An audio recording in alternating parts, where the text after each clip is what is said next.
their horns to the ground. He gave exhibitions of gladiators in several places, and of various kinds. One yearly on the anniversary of his accession in the Praetorian camp, but without any hunting or the usual apparatus. Another in the Scepter as usual, and in the same place. Another out of the common way, and of a few days' continuance only, which he called Sportula, because when he was going to present it, he informed the people by proclamation that he had invited them to a late supper,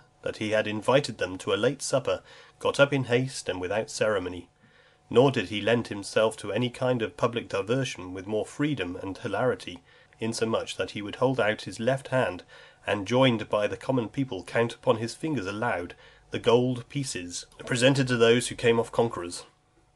He would earnestly invite the company to be merry, sometimes calling them his masters, with a mixture of insipid, far-fetched jests. Thus, when the people called for palumbus, he said, he would give them one when he could catch it. The following was well intended and well timed, having, amidst great applause, spared a gladiator on the intercession of his 4 sons. He sent a billet immediately around to the theatre, to remind the people how much it behoved them to get children, since they had before them an example of how useful they had been in procuring favour and security for a gladiator. He likewise represented in the Campus Martius the assault and sacking of a town, and the surrender of the British kings, presiding in his general's cloak.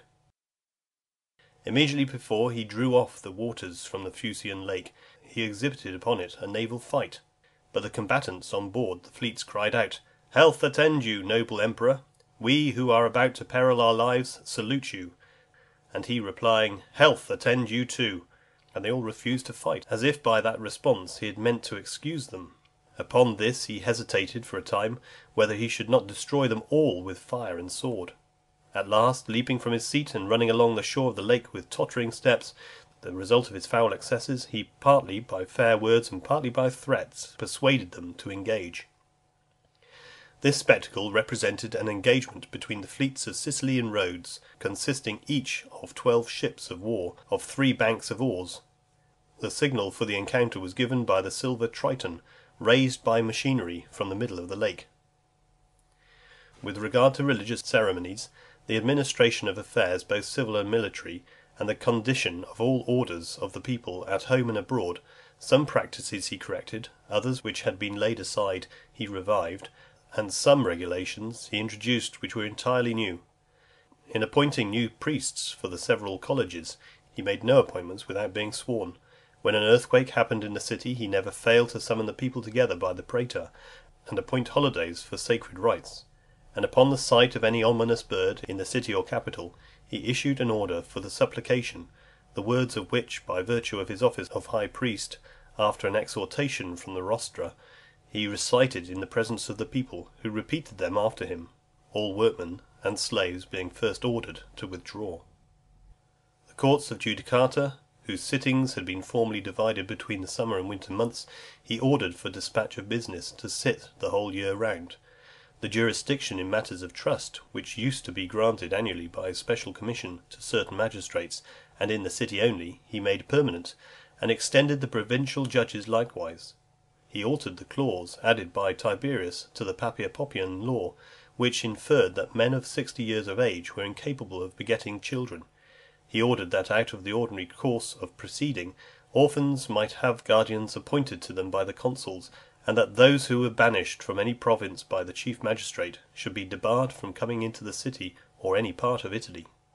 He inflicted upon certain persons a new sort of banishment, by forbidding them to depart further than 3 miles from Rome. When any affair of importance came before the Senate, he used to sit between the 2 consuls upon the seats of the tribunes. He reserved for himself the power of granting license to travel out of Italy, which before had belonged to the Senate. He likewise granted the consular ornaments to his Ducenarian procurators.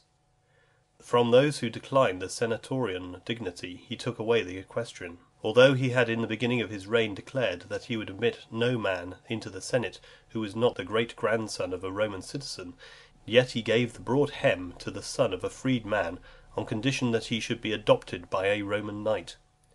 Being afraid, however, of incurring censure by such an act, he informed the public that his ancestor, Appius Caius, the censor, had elected the sons of the freemen into the senate. For he was ignorant, it seems, that in the times of Appius, and a long time afterwards, persons manumitted were not called freemen, but only their sons who were freeborn.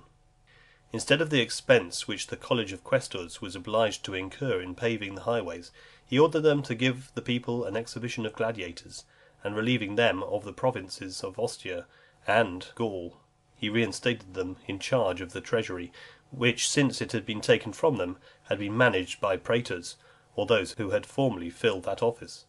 He gave the triumphal ornaments to Silanus, who was betrothed to his daughter, though he was under age, and in other cases he bestowed them on so many, and with so little reserve, that there is extant a letter unanimously addressed to him by all the legions, begging him to grant his consular lieutenants the triumphal ornaments at the time of their appointment to commands, in order to prevent their seeking occasion to engage in unnecessary wars. He decreed to Alanus Plautius the honour of the ovation, going to meet him at his entering the city, and walking with him in the procession to the Capitol and back, in which he took the left side, giving him the post of honour. He allowed Gabinius Secundus, upon his conquest of Chauci, a German tribe, to assume the cognomen of Chaucius. His military organisation of the equestrian order was this. After having the command of the cohort, they were promoted to a wing of auxiliary horse, and subsequently received the commission of tribune of a legion. He raised a body of militia who were called supernumeraries, who, though they were a sort of soldier, and kept in reserve, yet received pay. He procured an act of the Senate to prohibit all soldiers from attending senators at their houses, in the way of respect and compliment. He confiscated the estates of all freed men who presumed to take upon themselves the equestrian rank.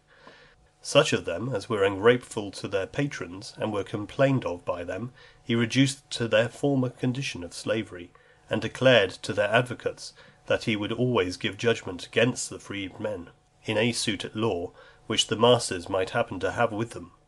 Some persons having exposed their sick slaves in a languishing condition on the island of Asculapius, because of the tedious nature of their cure, he declared all who were so exposed perfectly free, never more to return, if they should recover, to their former servitude, and that if any one chose to kill at once rather than expose a slave, he should be liable for murder. He purchased a proclamation forbidding all travellers to pass through towns of Italy, any otherwise than on foot, or in a litter or chair. He quartered a cohort of soldiers at Puteoli, and another at Ostia, to be in readiness against any accidents from fire. He prohibited foreigners from adopting Roman names, especially those which belonged to families. Those who falsely pretended to the freedom of Rome he beheaded on the Esquiline. He gave up to the Senate the provinces of Achaia and Macedonia, which Tiberius had transferred to his own administration. He deprived the Lycians from their liberties as a punishment for their fatal dissensions, but restored to the Rhodians their freedom upon their repenting of their former misdemeanours. He exonerated forever the people of Ilium from the payment of taxes, as being the founders of the Roman race, reciting upon the occasion a letter in Greek from the Senate and people of Rome to King Seleucus, on which they promised him their friendship and alliance, provided that he would grant their kinsmen Elencians immunity from all burdens. He banished from Rome all Jews who were continually making disturbances at the instigation of one Chrestus. He allowed the ambassadors of the Germans to sit at the public spectacles in seats assigned to the senators, being induced to grant them favours by their frank and honourable conduct. For, having been seated in rows of benches, which were common to the people, on observing the Parthian and Armenian ambassadors sitting among the senators, they took upon themselves to cross over into the same seats, as being, they said, no way inferior to the others, in point either of merit or rank. The religious rites of the Druids, solemnized with such horrid cruelties, which had only been forbidden the citizens of Rome during the reign of Augustus, he utterly abolished among the Gauls. On the other hand, he attempted to transfer the Eleusinian mysteries from Attica to Rome. He likewise ordered the temple of Venus Erycina in Sicily, which was old and in ruinous condition, to be repaired at the expense of the Roman people. He concluded treaties with foreign princes in the Forum, with the sacrifice of a sow and